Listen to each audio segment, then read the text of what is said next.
Hello दोस्तों। राम राम, राधे राधे। दोस्तों, मैं आज आपको क्लास 10 का अभ्यास ऊर्जा के स्रोत पढ़ाने जा रहा हूँ। दोस्तों, ऊर्जा के स्रोत में मैं आपको ऊर्जा के पारंपरिक स्रोत और ऊर्जा के पारंपरिक स्रोत के बारे में बताऊंगा। तो इसके पहले दोस्तों मैं आपको ये बताना चाहता हूँ कि ऊर्जा के दो स्रोत होते हैं। एक ऊर्जा का पारंपरिक स्रोत होता है दोस्तों, एक ऊर्जा के गैर पारंपरिक स्रोत। पारंपरिक स्रोत वे होते हैं दोस्तों जो परंपरागत कई वर्षों से उपयोग में लिए जा रहे हैं, वे ऊर्जा के पारंपरिक स्रोत कहलाते हैं। और ऊर्जा के गैर पारंपरिक स्रोत दोस्तों वो हैं जो कि हाल फिलहाल से हम अभी उपयोग में ला रहे हैं, वो ऊर्जा के गैर पारंपरिक स्रोत हैं। तो ऊर्जा के पारंपरिक स्रोत में दोस्तों ऊर्जा के वे स्रोत जो जन साधारण द्वारा वर्षों से प्रयोग में लाए जाते हैं या प्रयोग किए जाते हैं या लाए जाते हैं, ऊर्जा के पारंपरिक स्रोत कहलाते हैं।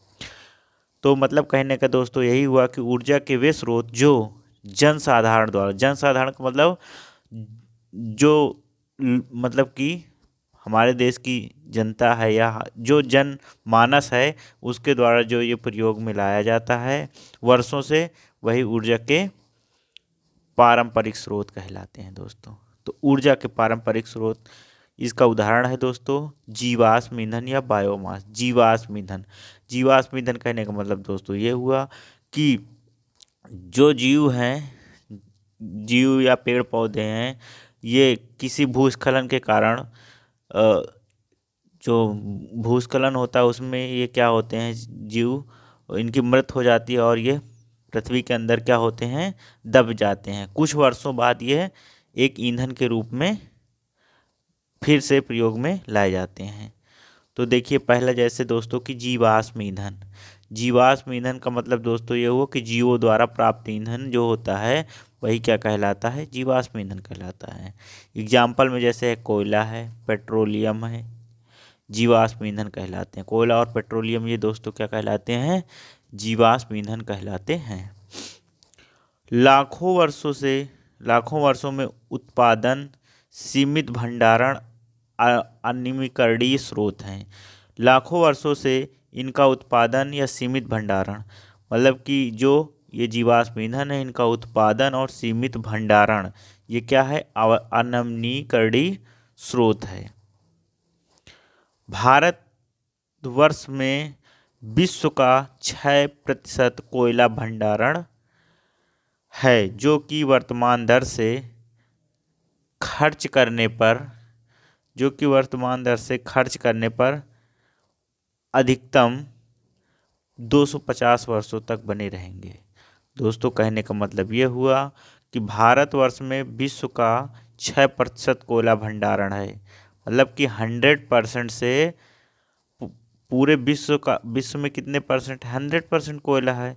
100% में से ओनली 6% हमारे भारत में है कोयले का भंडारण, जो कि अगर जिस दर से इस समय खर्च कर रहे हैं हम कोयले को, अगर ऐसे ही खर्च किया जाता रहेगा तो दोस्तों ये 250 वर्षों तक ही बने रहेंगे, उसके बाद कोयला खत्म हो जाएगा।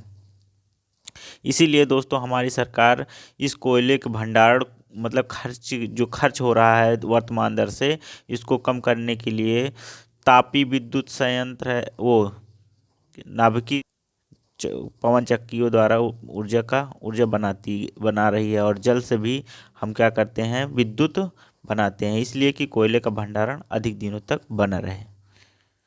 तो देखिए दोस्तों आगे अब क्या है इसमें, जीवाश्म ईंधन जलाने पर उत्पन्न प्रदूषण या हानियाँ।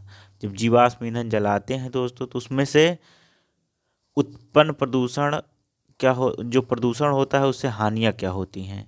जीवाश्म ईंधन के जलने से मुक्त कार्बन, नाइट्रोजन एवं सल्फर के ऑक्साइड वायु प्रदूषण तथा अम्ल वर्षा का कारण बनते हैं।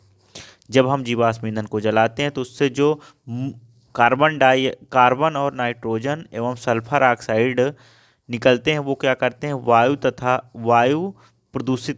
तथा अम्ल वर्षा का कारण बनते हैं, वायु को भी प्रदूषित करते हैं और ये अम्ल वर्षा का कारण भी बनते हैं दोस्तों, जो कि जल एवं मृदा के संसाधनों को प्रभावित करती है, जो कि ये जल को भी प्रभावित करती है और मृदा के संसाधन जो होते हैं उनको भी प्रभावित, मतलब कहने का मतलब ये है कि खेती के लिए भी ये नुकसानदायक होती है, और जो ये जल होता है वर्षा का उसको भी ये क्या करती है, उसको भी ये नुकसान पहुंचाती है, अम्लीय वर्षा बना देती है। अम्लीय वर्षा के कारण ही दोस्तों पहले ताजमहल का रंग जो था वो बहुत ही सफ़ेद था, लेकिन अम्लीय वर्षा के कारण ही ताजमहल का रंग अब पीला होता चला जा रहा है।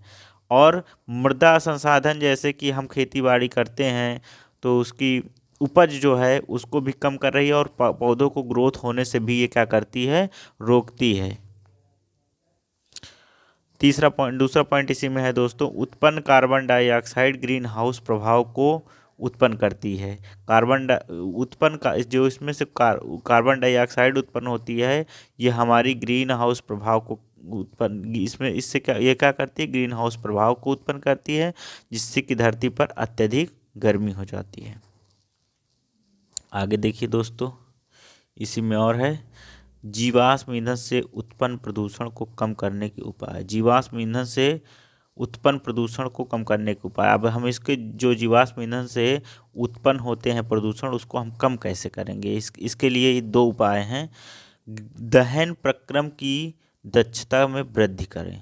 दहन का मतलब जो भी ईंधन को हम जलाएं उसको हम क्या करें, सुलगाएं ना, उसको हम क्या करें, जला दें तेजी से।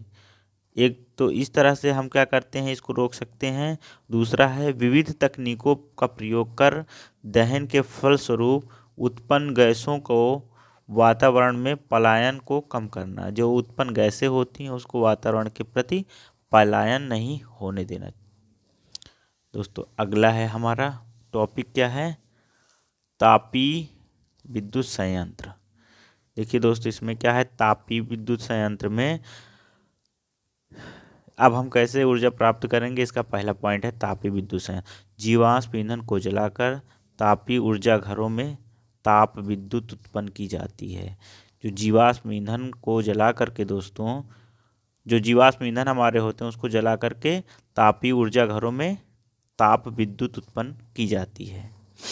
दूसरा पॉइंट है इसी का, तापीय विद्युत संयंत्र जैसे कोयले तथा तेल के क्षेत्रों के निकट स्थापित किए जाते हैं। जो तापीय विद्युत संयंत्र होते हैं दोस्तों, उन्हें कहाँ मतलब स्थापित किया जाता है, जहाँ पर कोयला और तेल के क्षेत्र होते हैं वहीं पर इसको निकट स्थापित किया जाता है। ये ऐसा क्यों किया जाता है, जिससे कि परिवहन पर होने वाले व्यय को कम कर सके। मतलब कि इसको अगर हम यहाँ ताप विद्युत बनाते हैं तो हमें कोयले की और तेल की ज़रूरत पड़ेगी, तो अगर हम इनके पास बनाते हैं तो आराम से यहाँ पहुँच जाएगा जल्दी से, और हमें क्या होगा, परिवहन में भी कम पैसा लगेगा और आसानी से पहुँच भी जाएगा। तो कहने का मतलब ये हो कि तापीय विद्युत संयंत्र कोयले तथा तेल के क्षेत्रों के निकट स्थापित किए जाते हैं, जिससे कि परिवहन पर होने वाले व्यय को कम कर सकें। कोयले तथा पेट्रोलियम की अपेक्षा विद्युत संचरण अधिक दक्ष होता है। कोयले तथा पेट्रोलियम की अपेक्षा विद्युत संचरण अधिक क्या होता है, दक्ष होता है दोस्तों। तो दोस्तों आप लोगों को समझ में आया होगा। अगर ना समझ में आया हो तो आप कमेंट बॉक्स में कमेंट ज़रूर करना। अगर वीडियो अच्छा लगा हो दोस्तों तो लाइक और सब्सक्राइब करना। धन्यवाद दोस्तों।